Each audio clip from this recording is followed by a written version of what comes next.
وَكَمْ أَهْلَكْنَا قَبْلَهُمْ مِنَ الْقُرُونِ۔ اللہ فرماتے ہیں میری زمین پہ عداوت نہ کرو، فساد نہ مچاؤ، قتل نہ کرو، خون نہ بہاؤ، ناحق لوگوں کا خون نہ بہاؤ۔ اللہ پاک کی زمین ہر روز صبح کو عرض کرتی الہی لوگ مجھ پہ زنا کر کے چلتے ہیں، بدماشی کر کے چلتے ہیں، اجازت دے میں لقمہ بنا کر نگل جاؤں۔ مجھے اپنے اوپر ان کا چلنا پسند نہیں، مجھے اچھا نہیں لگتا۔ ہر روز آواز لگاتی ہے ظالمو، بدکارو، بدماشو، میرے اوپر دندناتے پھرتے ہو، ایک نہ ایک دن میرے اندر آؤ گے، تمہیں پتہ چل جائے گا کہ میں تم کو کتنا دشمن رکھتی تھی۔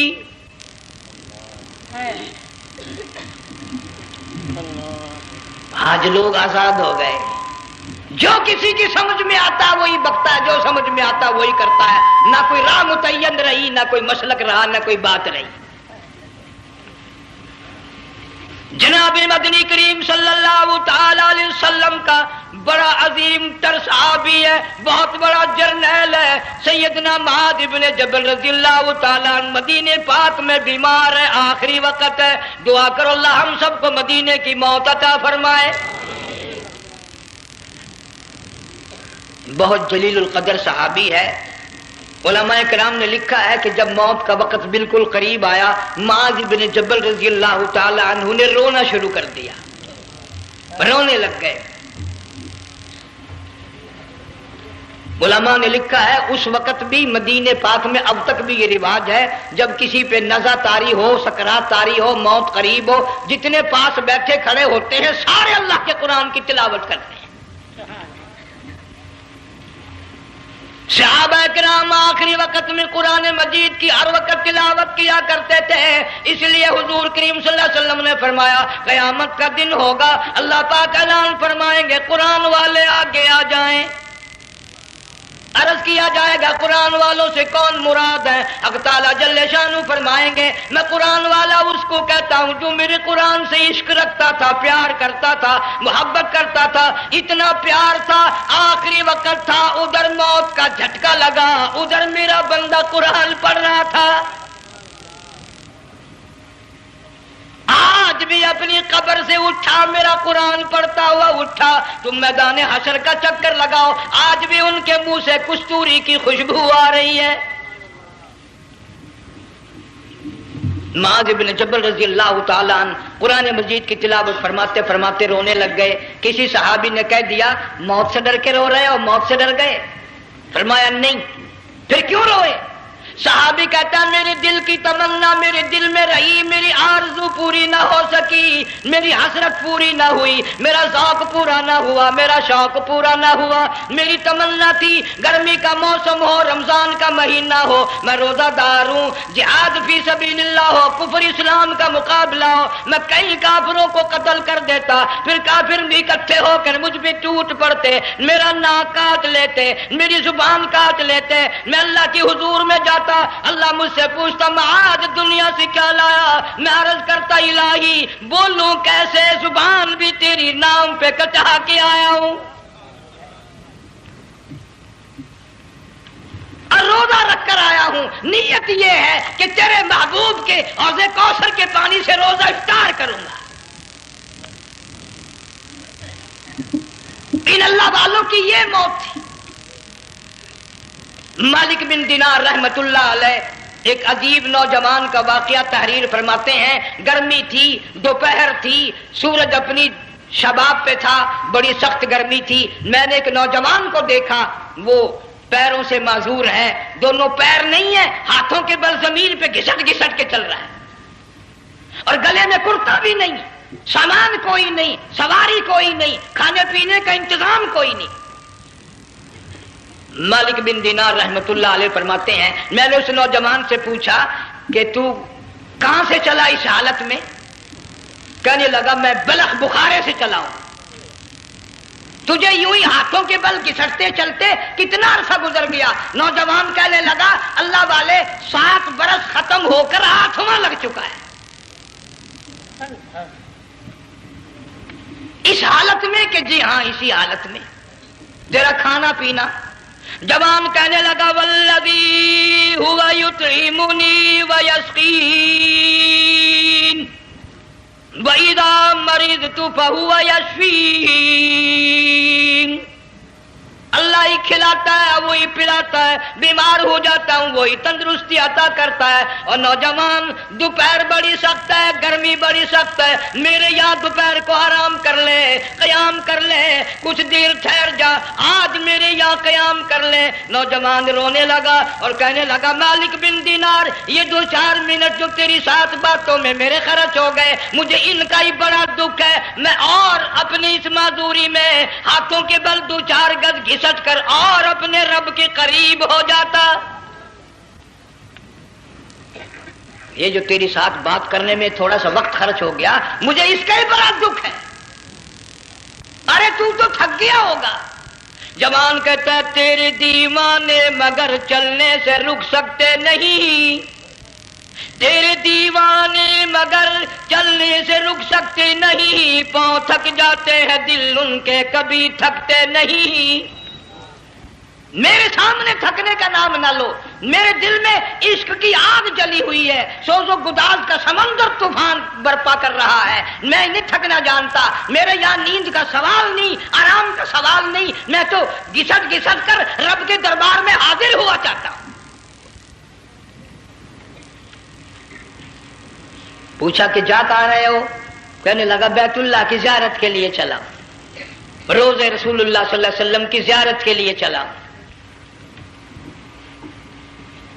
کھانا پینا کچھ نہیں کہ نہیں, بس کہ منتظر ہوں اس گھڑی کا کہ کب وہ وقت آئے اور کب میں جا کر یوں کہوں کہ اے مدینے کی مہاجر سبز گنبد کے مکی, اے مدینے کے مہاجر سبز گنبد کی مکی, عرش ہے تیرے قدم کے فیض سے یہ سرزمین. کب وہ وقت آئے, کب میں مدینے کی گلیوں کو دیکھوں, کب آب و ہوا کو دیکھوں, کب مدینے کی بہاروں کو دیکھوں, کب گنبد خضرا پہ میری نگاہ پڑے, میرے دل کی تسلی ہو جائے. عاشق لوگ یوں ہی کیا کرتے ہیں. دیہات کی ایک عورت آئی رسول اکرم صلی اللہ علیہ وسلم کی وفات شریف کے بعد اور آ کے کہنے لگی بہن عائشہ رضی اللہ تعالیٰ عنہا, میں نے سنا ہے سرکار کی وفات شریف ہو گئی, کیا کہاں دفن کیا کہ اس حجرے میں؟ کہنے لگی مجھے دروازہ کھول کر قبر کی زیارت تو کرا دے. عورت ساتھ دیہات کی رہنے والی چوکھٹ پہ کھڑی ہو کے کہنے لگی آقا جب بھی آتی تھی زبان تیری ہوتی تھی, قرآن خدا کا سنتی تھی, مسائل پوچھتی تھی, زیارت کرتی تھی, اب یہ زندگی اچھی نہیں لگتی, میں تیرے قدموں میں مرنا چاہتی ہوں. علماء نے لکھا ہے ایک چیخ ماری, چوکھٹ پہ گر کر جان دے دی. سبحان اللہ.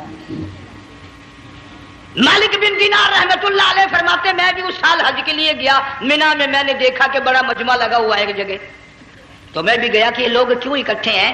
میں نے لوگوں میں سے جھانک کر دیکھا تو وہی نوجوان بیٹھا ہے جس کو میں نے دوپہر کے وقت دیکھا تھا.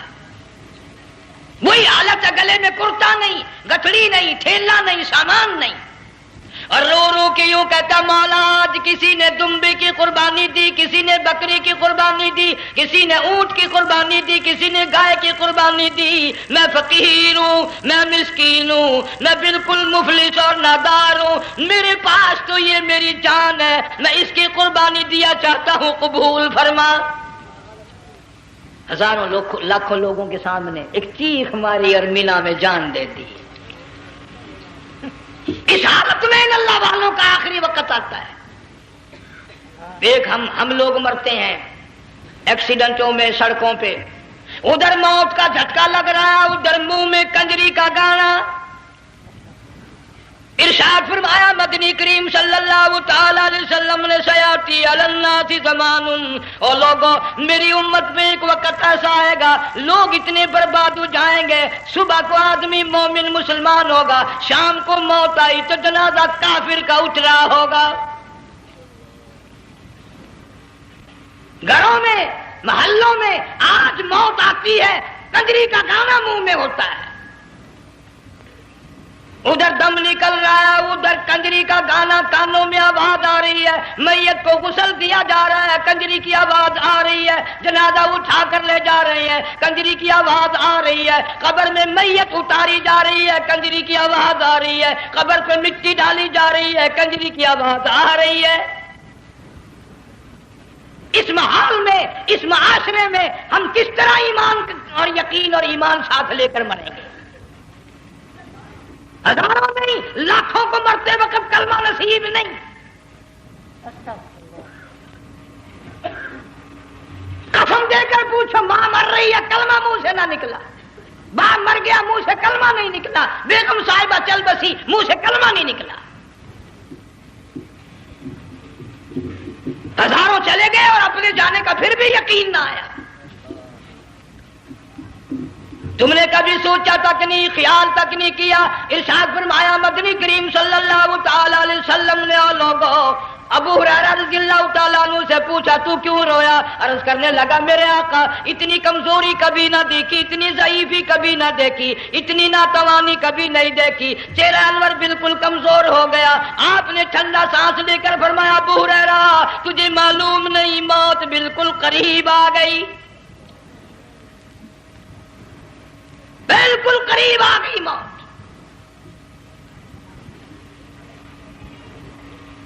تیری ایک انگلی پکڑ کر اگر کوئی مروڑ دے کتنا دکھ ہوگا، درد ہوگا، ہائے ہائے ہائے۔ جنگ والوں کبھی تم نے سوچا نہیں 360 رگیں ٹوٹیں گی کیا حال بنے گا، اعضاء چھوٹیں گے، سر کے بالوں سے لے کر پیروں کے ناخنوں تک ہر جوڑ کو توڑ کے رکھ دیا جائے گا، وزیروں، سفیروں، امیروں، حسینوں، جمیلوں، تمام کے جوڑوں کو اکھاڑ کے رکھ دیا جاتا ہے۔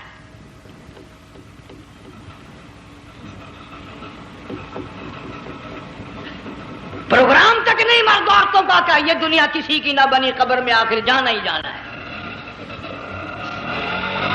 علماء کرام نے لکھا ہے کہ حضرت عیسیٰ علیہ السلام کے پاس لوگ آئے اور کہنے لگے نئی نئی قبروں سے مردے زندہ کر کے دکھاتے ہو، آؤ ہم ایک پرانی قبر پہ لے کے چلتے ہیں، مردہ زندہ کر کے دکھاؤ۔ عیسیٰ علیہ السلام تشریف لے گئے، فرمایا قم باذن اللہ، ایک نوجوان زندہ ہو کر قبر سے نکل کر سامنے آ کر کھڑا ہو گیا۔ عیسیٰ علیہ السلام نے پوچھا تو کون ہے؟ وہ کہنے لگا میرا نام سام ہے، میں حضرت نوح علیہ السلام کا بیٹا ہوں۔ تو پیغمبر کا دماغ تو پیغمبر کا ہوتا ہے نا۔ فرمایا تجھے تو بڑا عرصہ قبر میں گزر گیا، کتنے ہزار سال قبر میں گزر گئے؟ کہ جی ہاں۔ عیسیٰ علیہ السلام نے فرمایا یار ملاقات تو اللہ نے کرائی دی، قبر کا کچھ حال تو بتا کیا بنتی ہے، قبر کا کچھ ماحول بتا، قبر کی خبر بتا۔ علماء کرام نے لکھا وہ نوجوان رونے لگا اور کہنے لگا عیسیٰ علیہ السلام تو قبر کی خبر پوچھتا ہے، قبر کا حال پوچھتا ہے، قبر کا ماحول پوچھتا ہے، قبر کا معاملہ مجھ سے پوچھتے ہو، آپ مجھ سے پہلے یہ کیوں نہیں پوچھتے کہ موت کا جھٹکا کتنا شدید ہے؟ نوجوان رو کے کہنے لگا عیسیٰ علیہ السلام کتنے ہزار سال میری موت کو گزر گئے، پر مالک کائنات کی قسم آج تک میرا منہ کڑوا ہے۔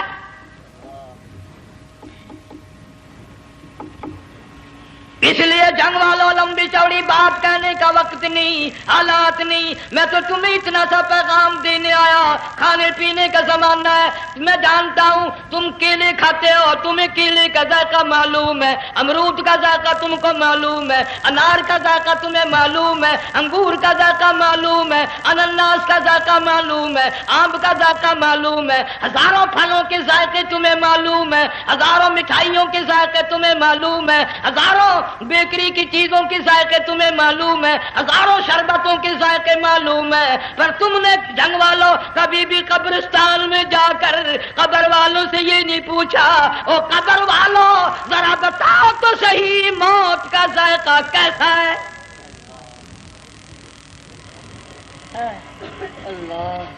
تم نے چکھا نہیں، جنہوں نے چکھا وہ بتانے نہ آئے کیسا ذائقہ ہے۔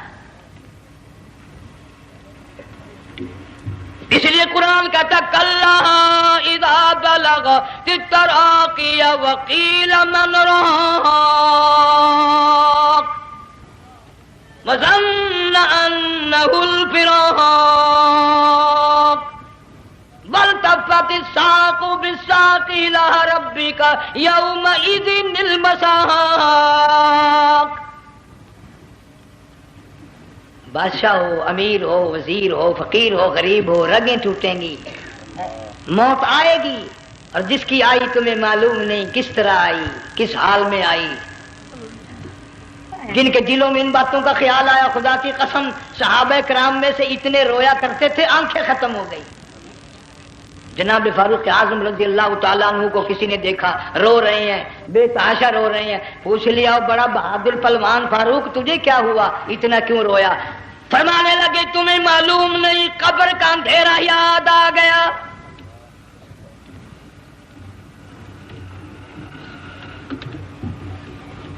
ایک 1,29,000 صحابہ کرام اس آخرت کے لیے قربانیاں دیتے آئے، اولاد کی قربانی دی، مال کی قربانی دی، جان کی قربانی دی، جو کرنا پڑا وہ کر گزرے، لیکن محمد عربی صلی اللہ علیہ وسلم کا دامن نہ چھوڑا. اسی لیے ہر سال اللہ پاک جل شانہ نے اس امت کو یہ موقع دیا کہ سنت خلیل پہ عمل کرتے کرتے قربانیوں کی یاد تازہ ہو جائے، قربانیوں کی یاد تازہ ہو جائے. قرآن کریم میں جا بجا ابراہیم علیہ السلام کا اللہ پاک نے ذکر خیر فرمایا، یوں فرمایا ہم نے ان کے بڑے امتحان کیے، بڑی آزمائش کی، وہ ساروں میں کامیاب ہوئے. تم ہر وقت اللہ سے یہ دعا کیا کرو اللہ ہمیں امتحان میں نہ ڈالے، آزمائش میں نہ ڈالے، ہم امتحان کے قابل نہیں. یہ ہمارے جو امتحان ہوتے ہیں ان میں نقل ماری جاتی ہے، تو اللہ امتحان لے گا تو نقل کیسے ماریں گے، کیسے کام چلے گا؟ جناب ابراہیم علیہ السلام کو اللہ پاک نے ہزاروں امتحان میں مبتلا کیا، ہزاروں آزمائشیں کی، فَأَتَمَّهُنْ سب میں کامیاب گیا، سب میں پاس نکلا. ایک آزمائش ایسی بھی آئی اللہ کی توحید کی وجہ سے، شرک کو مٹانے کی وجہ سے ابراہیم علیہ السلام کا سارا مصر فلسطین دشمن بن گیا. حضرت سارہ کو ساتھ لے کر چل دیے، ایک بیوی ساتھ ہے اکیلا دم میں. یہاں تو لوگ محلوں میں شہروں میں کہتے ہیں جی میں اکیلا ہی ہوں، میں کیا کروں. اگر خلیل کہتا کہ میں اکیلا ہوں تو آج قرآن میں اس کا ذکر خیر کیسے ہوتا؟ پرواہ نہ کی، وہ کہتا میرے لیے میرا اللہ کافی ہے. کون کہتا ہے میں اکیلا ہوں، میری ساتھ تو اللہ ہے. مصر سے گزرنے لگے، بادشاہ کے ملازموں نے بادشاہ کو جا کے بتایا بڑی خوبصورت عورت گزر رہی ہے تیرے حلقے سے، بہت بڑی خوبصورت عورت ہے. کہ ملازم پکڑ کے لے کے چلے تو عورت ساتھ حضرت سارہ رونے لگ گئی. خلیل میرا کیا بنے گا؟ پیغمبر کو اللہ کی ذات پر بڑا یقین ہوتا، فرمایا پرواہ نہ کر، میری آبرو میرے مولا کی آبرو ہے، چاہے جہاں چلی جا میری عزت کی حفاظت میرا اللہ کرے گا. فرمایا فاللہ خیر حافظا وہو ارحم الراحمین. پرواہ نہ کر، میں اس کا پیغمبر ہوں، نبی ہوں، چیخا میں جلا اس کے لیے، سارے دکھ اٹھاتا ہوں اس کے لیے، میری عزت کی حفاظت وہی کرے گا. محل میں جا کر حضرت سارہ کو بند کر دیا. بادشاہ نے بلوایا ہے عزت لوٹنے کے لیے، بادشاہ نے پکڑوا کر منگوایا ہے آبرو برباد کرنے کے لیے. بادشاہ کا ارادہ ہے سارا کی عزت کو برباد کرنے کا، اور اللہ کا پروگرام ہے سارا ادھر آ، اس محل میں ایک معصوم بچی ہے جس کا نام ہاجرہ ہے، میں اس کو اتنا پسند کرتا ہوں، اللہ فرماتے ہیں اس کے پیٹ سے اسماعیل ذبیح اللہ کو پیدا کرنا چاہتا ہوں، اس کی نسل سے حبیب اللہ کو لانا چاہتا ہوں. آج تک کسی کی انگلی اس کی طرف نہیں اٹھی. سارا محل میں آؤ، اس کو آ کر ساتھ لے جاؤ تاکہ میرے ذبیح اللہ کی پیدائش کا معاملہ بن جائے. بادشاہ کا ارادہ ہے آبرو برباد کرنے کا، اللہ کا ارادہ ہے ہاجرہ کی آبرو بچانے کا. فرمایا وَيَمْكُرُونَ وَيَمْكُرُ اللَّهُ وَاللَّهُ خَيْرُ الْمَاكِرِينَ. اس نے بھی تدبیر بنائی، میں خدا نے بھی تدبیر بنائی۔ بادشاہ آیا حضرت سارہ کے قریب برائی کا ارادہ کر کے۔ مفسرین نے لکھا ہے حضرت سارہ نے فرمایا مجھے 2 رکعت نماز پڑھنے دے۔ یہاں سے پتہ چلا کوئی پاک دامن عورت، کوئی نیک بیٹی اگر غنڈوں میں بدماشوں میں پھنس جائے، عزت بچانے کا طریقہ یہ ہے وضو کر کے اللہ کے سامنے نیت تو باندھ، تیری عزت کے لیے وہ فرشتے بھیجے گا۔ علماء کرام نے لکھا ہے کہ ایک جہاز سمندر میں چل رہا ہے، طوفان آیا، جہاز تختہ تختہ ہو گیا، کچھ لوگ غرق ہو گئے، ڈوب گئے، کچھ تختوں پہ بہ کر کے چلنے لگے۔ ایک عورت گود میں بچہ ہے، ایک حبشی نوجوان دوسرے تختے پہ بیٹھا ہوا جاتا ہے۔ اس نے عورت اکیلی دیکھ کر اپنا تختہ چھوڑ دیا اور بدماشی کے ارادے سے عورت کے تختے پہ آ بیٹھا۔ تم جنگ والے سوچ رہے ہوگے کہ ڈوبتے وقت بھی باز نہ آئے، یہ سیلاب آتے ہیں لوگ بدماشیوں سے باز آئے؟ ڈوب گئے مگر باز نہ آئے، بغیرتی لوگ کرتے ہی رہے۔ علماء کرام نے لکھا حبشی نوجوان نے عورت کا بچہ چھینا سمندر میں پھینک دیا۔ عورت روئی اور کہنے لگی میرے اللہ بیٹھی رہتی ہوں، عزت جاتی ہے، حرکت کرتی ہوں، ڈوب جاؤں گی۔ میں نے سنا ہے سمندر کی گہرائیوں سے تو نے یونس علیہ السلام کی سنی تھی، میں تو پانی کے اوپر بہ رہی ہوں، مولا میری آبرو بچا، میرا ایمان بچا، میری عزت بچا، تیرے سوا میری سننے والا کوئی نہیں، لا الہ الا انت سبحانک انی کنت من الظالمین۔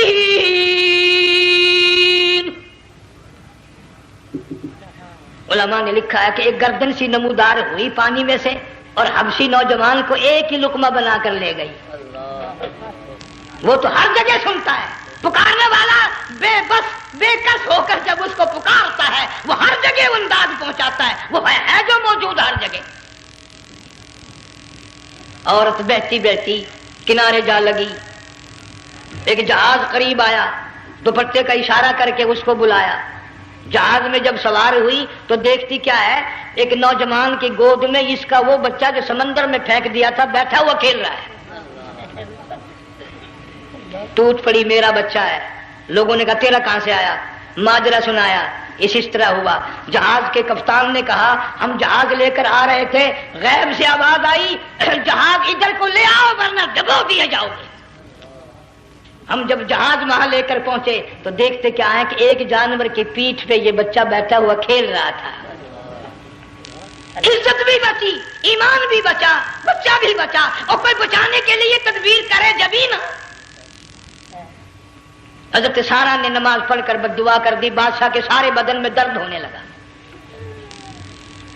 پیغمبر کا سارا گھر بڑا کریم ہوتا ہے، جب اس کو درد نے ستایا نا کہنے لگا میں وعدہ کرتا ہوں تجھے کچھ نہیں کہوں گا، میرے لیے دعا کر دے۔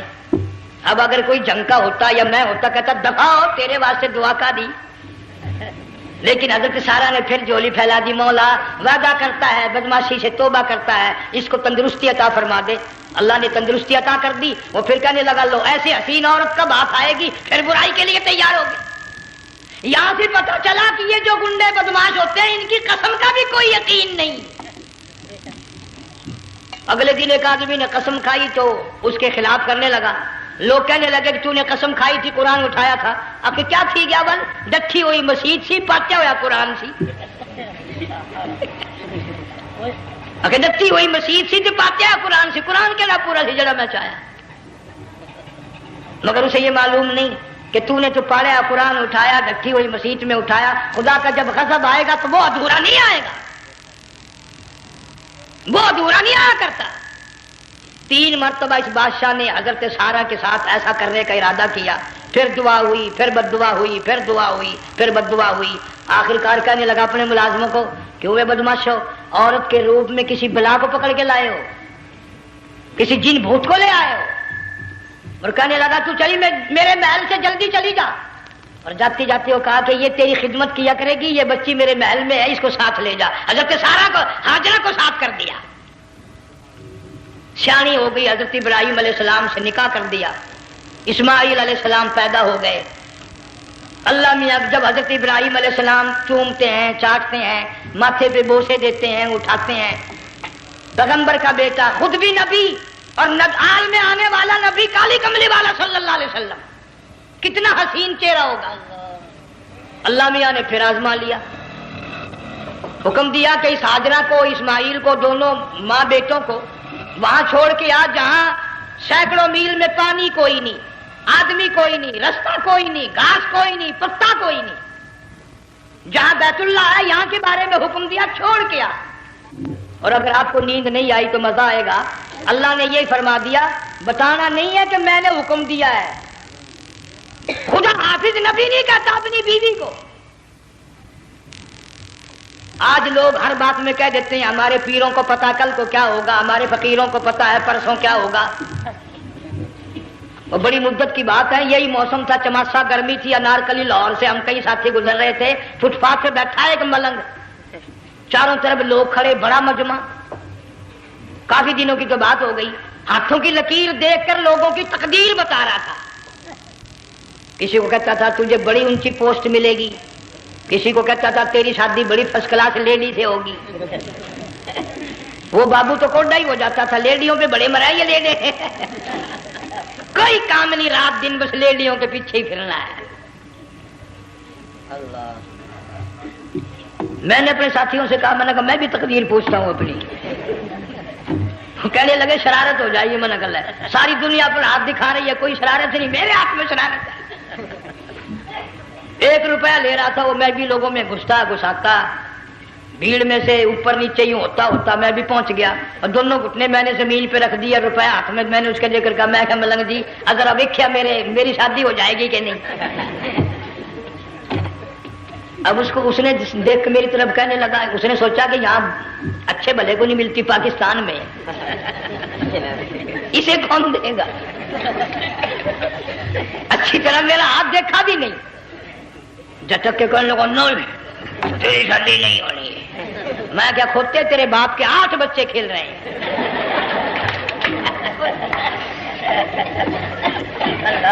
یوں ہی عقیدے بگڑ جاتے ہیں لوگ۔ ہمارے پیر کو پتا، فقیر کو پتا، کسی کو پتا نہیں ہے، کوئی نہیں جانتا۔ فرمایا وما تدری نفس ماذا تکسب غدا، کوئی نہیں جانتا کل کیا ہو جائے گا۔ وما تدری نفس بأی ارض تموت، کوئی نہیں جانتا زمین کے کس ٹکڑے پہ موت آئے گی۔ ان اللہ علیم خبیر، ایک اللہ کی ذات جانتی ہے۔ حضرت ہاجرہ اسماعیل علیہ السلام کو چھوڑ کر چل دیے، نہ خدا حافظ کہا، نہ کوئی تسلی دی، تھوڑی سی کھجوریں، تھوڑا سا پانی، ختم ہو گیا۔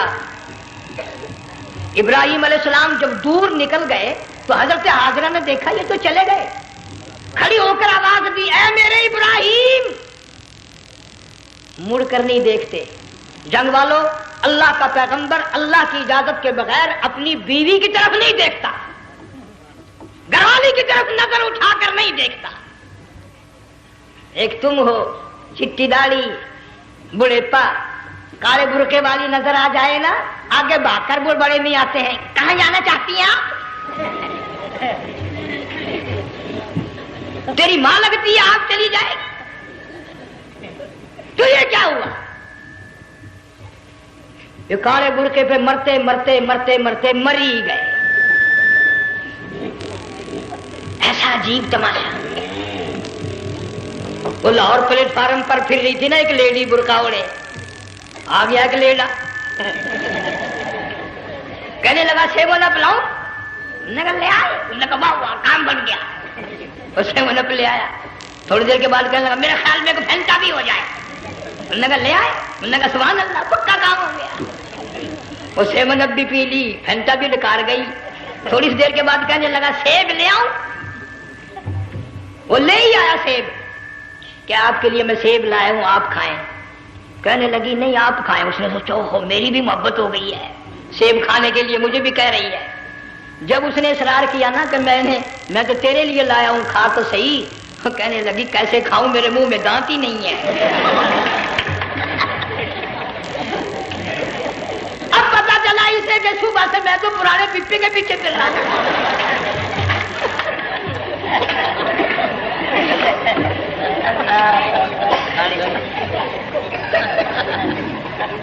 صرف برقع دیکھا چل دی۔ یہاں پیغمبر اپنے گھر والی کی طرف نہیں دیکھتا۔ حضرت ہاجرہ نے اسماعیل علیہ السلام کو سینے سے لگایا، عرب کی قداور مائی، طاقتور مائی، دوڑ لگا کر حضرت خلیل کا راستہ آ کے روک لیا اور کہنے لگی میں جوان عورت، یہ پیارا نور نظر، یہ لخت جگر، شکل تو دیکھو، صورت تو دیکھو، ہمیں یہاں چھوڑ کے جا رہے ہو؟ اللہ کا پیغمبر بولتا نہیں۔ پتہ چلا پیغمبر اللہ کی اجازت کے بغیر سانس نہیں لیتا، آنکھ کا اشارہ نہیں کرتا۔ حضرت ہاجرہ رونے لگ گئی، میرے خلیل، میری ابراہیم، میرا قصور بتاؤ، میرا جرم بتاؤ، میری خطا بتاؤ، میرا گناہ بتاؤ، معافی چاہوں گی، معذرت کروں گی، اس بچے کا کیا گناہ ہے اس میدان میں چھوڑ کے چلے ہو؟ بولتے نہیں ہیں، اللہ کی طرف سے بولنے کی اجازت نہیں ہے۔ حضرت ہاجرہ نے خود ہی قیاس لگایا، سوچتی ہیں پیغمبر تو کسی پہ ظلم نہیں کرتا۔ وہ کہنے لگی خلیل، کہیں اس رب کا حکم تو نہیں، کہیں اس اللہ کا یوں حکم تو نہیں؟ جنگ کے لوگوں اگر خلیل ہاں کہہ دیتا تو کیا حرج تھا؟ ہاں نہیں کہتا، اجازت نہیں، تاکہ ہاجرہ کے یقین ایمان کا امتحان مکمل ہو۔ مفسرین نے لکھا ہے کہ حضرت ابراہیم علیہ السلام نے سر کا یوں اشارہ کیا، بس ذرا سا ہاں، پھر عورت کا ایمان دیکھ، یقین دیکھ، یہی نہ بیٹھی، دوڑ کے وہاں گئی یا جہاں پہلے بٹھا کر آئے تھے اور کہنے لگی ابراہیم جاؤ، میں جانوں میرا رب جانے، پرواہ نہیں۔ راتیں آتی ہیں چلی جاتی ہیں، دن آتے ہیں گزر جاتے ہیں، تھوڑی سی کھجوریں تھی وہ ختم ہو گئی، پانی ختم ہو گیا، بھوک اور پیاس نے بے چین کر دیا۔ اسماعیل علیہ السلام کی اتنی لمبی زبان باہر نکلا، دو پتھر کھڑے کر کے اوپر ایک پتھر رکھ کر چھاؤں بنائی، اس کے نیچے لٹا دیا اور پھر چکر لگایا، کبھی صفا پہاڑی پہ چڑھتی ہے، کبھی مروہ پہاڑی پہ چڑھتی ہے، کبھی اترتی ہے اور ڈھلوان میں سے بھاگ کر چلتی ہے جب اپنا بچہ نظر نہیں آتا۔ سارے کہہ دو اللہ بڑا بے نیاز ہے، اللہ بڑا، زور سے کہو اللہ بڑا۔ کسی کے 500 سال کے سجدے رد، کسی کی ہزاروں سخاوت صدقات رد، کسی کی چال منظور، کسی کی رفتار منظور، کسی کی ٹور منظور، اور یوں فرمایا ہاجرہ میری رحمت کی تلاش میں آج جو تو نے دوڑ لگائی ہے، یہ تیری چال ڈال رفتار ٹور ہمیں اتنی پسند آ گئی، اتنی پسند آ گئی کہ آج کے بعد خلیل اللہ کیوں نہ ہو، ذبیح اللہ کیوں نہ ہو، کلیم اللہ کیوں نہ ہو، روح اللہ کیوں نہ ہو، حبیب اللہ کیوں نہ ہو، صحابہ کرام کیوں نہ ہو، قطب ابدال غوث کیوں نہ ہو، میری ہاجرہ مجھے اپنی کبریائی کی قسم جب تک وہ تیری چال چل کے نہ دکھائے گی حاجی کا لانے کا حقدار نہیں ہو سکتا، تیری رفتار اسے چلنی پڑے گی۔ فرمایا ان الصفا والمروہ من شعائر اللہ فمن حج البیت او اعتمر فلا جناح علیہ ان یطوف بہما ومن تطوع خیرا فإن اللہ شاکر علیم۔ ساتویں چکر میں آواز سی آئی، اب رو پڑی حضرت ہاجرہ، کہنے لگی میرا بچہ اگر چل بسا میں پھر کیا کروں گی؟ سن لی میں نے آواز۔ آپ کی کیا دیکھتی ہے؟ اسماعیل علیہ السلام کی نرم و نازک ایڑیاں جس زمین پہ رگڑی گئی تھی وہاں سے چشمہ جاری کر دیا۔ حضرت ہاجرہ نے پی لیا، بھوک بھی ختم ہو گئی، پیاس بھی ختم ہو گئی، بچے کو بھی پلایا۔ اللہ تعالیٰ نے خانہ کعبہ کی بنیاد ڈال دی، ایسے گھر کی بنیاد ڈالی۔ حضور صلی اللہ علیہ وسلم فرماتے ہیں 500 سال کی عبادت ایک طرف اور بیت اللہ پہ ایک نگاہ یوں ڈالنا ایک طرف، 500 سال کی عبادت کا وہ ثواب نہیں جو ایک نظر خانہ کعبہ پہ ڈالنے کا ثواب ہے۔ اور اللہ پاک یوں فرماتے ہیں کہ جو آنے والا حجر اسود کو بوسہ دیتا ہے اللہ پاک یوں فرماتے ہیں میں سمجھتا ہوں میرا سجا ہاتھ پکڑ کر میرے بندے نے چوم لیا. جو غلاف کعبہ کو پکڑ کر مانگتا ہے اللہ فرماتے ہیں میں یہ سمجھتا ہوں میرا دامن پکڑ کے مانگ لیا. جو مقام ملتزم پہ لپٹ کے مانگتا ہے اللہ فرماتے ہیں میں سمجھتا ہوں میری چوکھٹ پہ پڑھ کے مانگ لیا. اور فرمایا لوگوں یہ جو آنے والے آئے ہیں یہ رشتہ داروں کے مہمان نہیں, عزیزوں کے مہمان نہیں, دوستوں کے مہمان نہیں, میں خدا میزبان ہوں, یہ میرے مہمان ہیں. آج ان کی دعاؤں پہ آمین کہو. فرشتوں کو حکم ہوتا ہے ان سے مصافحہ کرو. مگر اللہ تعالیٰ سب کو توفیق دے کہ حج مکمل کر کے آئیں اور سب کا حج قبول فرمائے. میرے علاقے میں کئی سالوں کی بات ہے پرانی, جب کوئی حاجی تھا, ایک آدمی حج کر کے آیا. میں دوپہر کو اس کو ملنے گیا تو زور کی نماز کا وقت آیا, میں اٹھ کے چلا گیا نماز پڑھنے. پھر عصر کی نماز کا وقت آیا, میں اٹھا اور نماز پڑھ کے آ گیا. میں نے اس حاجی کے لڑکے سے پوچھا, میں نے کہا حاجی صاحب نے نماز یہیں پڑھی؟ تو کہنے لگا جی ابھی شروع نہیں کی, سفر کے تھکے ہوئے ہیں نا, 2-4 دن کے بعد شروع کریں گے. شکر ہے پہلے لوگ جھوٹ نہیں بولنا کرتے تھے. ہاں آج کل کا ہوتا ہے نا تو وہ کہہ دیتا ہے جی یہ تو کئی وقت کی کچھی پڑھ کر بیٹھے ہیں. تو پھر مولوی تھا نا, میں بیٹھ گیا حاجی کے پاس, باتوں میں اس کو لے آیا یہی. میں نے کہا حاجی صاحب نماز نہیں پڑھی؟ کہنے لگا آپ ہی لوگوں سے سنا ہے کہ بیت اللہ میں جو ایک نماز پڑھے 1,00,000 کا ثواب ملتا ہے, مسجد نبی میں جو ایک نماز پڑھے 50,000 کا ثواب ملتا ہے. 4 مہینے پڑھ کے آیا, وہ حساب لگا لو.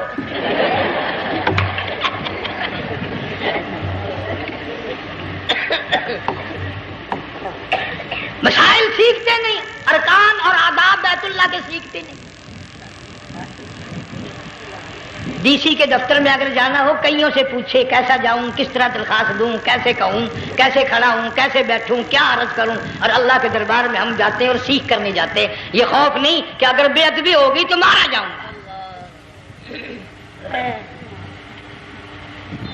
اللہ تبارک و تعالیٰ جل شانہ نے اسماعیل علیہ السلام کی نرم و نازک ایڑیوں سے بنیاد ڈال کر خانہ کعبہ کی, اللہ نے ہمیں یہ کعبہ دیا, گناہوں کی معافی مانگنے کے لیے وہاں جاؤ, اللہ تبارک و تعالیٰ کے دربار میں حاضر ہو کر مانگنے کے لیے یہاں جاؤ. ارشاد فرمایا مدنی کریم صلی اللہ تعالی علیہ وسلم نے جو آدمی صحیح ارکان حج کے ادا کر کے واپس جاتا ہے اس طرح واپس آتا ہے گویا آدھی ماں کے پیٹ سے پیدا ہوا. پہلے لوگ یوں ہی حج کیا کرتے تھے, یوں ہی قربانیاں کرتے تھے. اب تو ہر چیز کی لوگ آسانی تلاش کرتے ہیں.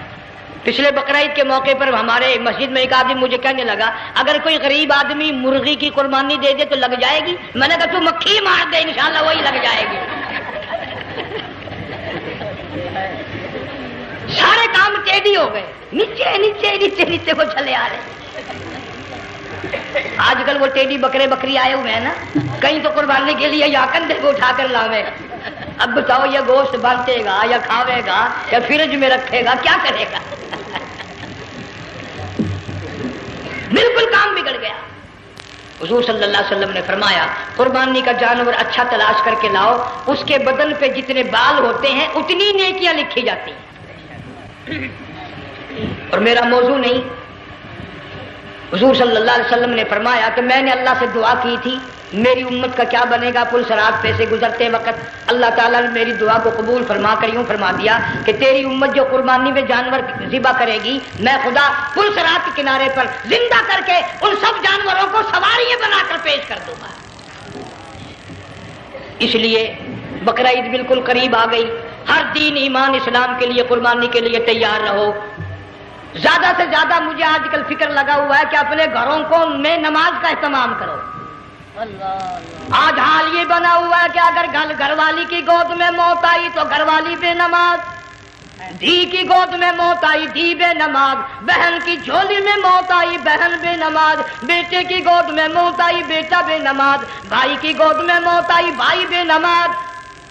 ڈاکٹر کے ہاتھ میں موت آئی، ڈاکٹر بے نماز، کمپیوٹر کے ہاتھ میں موت آئی، کمپیوٹر بے نماز، نرس کے ہاتھ میں موت آئی، نرس بے نماز، تیرا کفن خرید کے لانے والا بے نماز، تیرے غسل کا پانی گرم کرنے والا بے نماز، تیری قبر کھودنے والے بے نماز، تیرا جنازہ اٹھانے والے بے نماز، تیری قبر پہ مٹی ڈالنے والے بے نماز۔ اگر تو نمازی بھی ہے، یہ اتنے چاروں طرف کے بے نماز تجھے جنت میں کب جانے دیں گے؟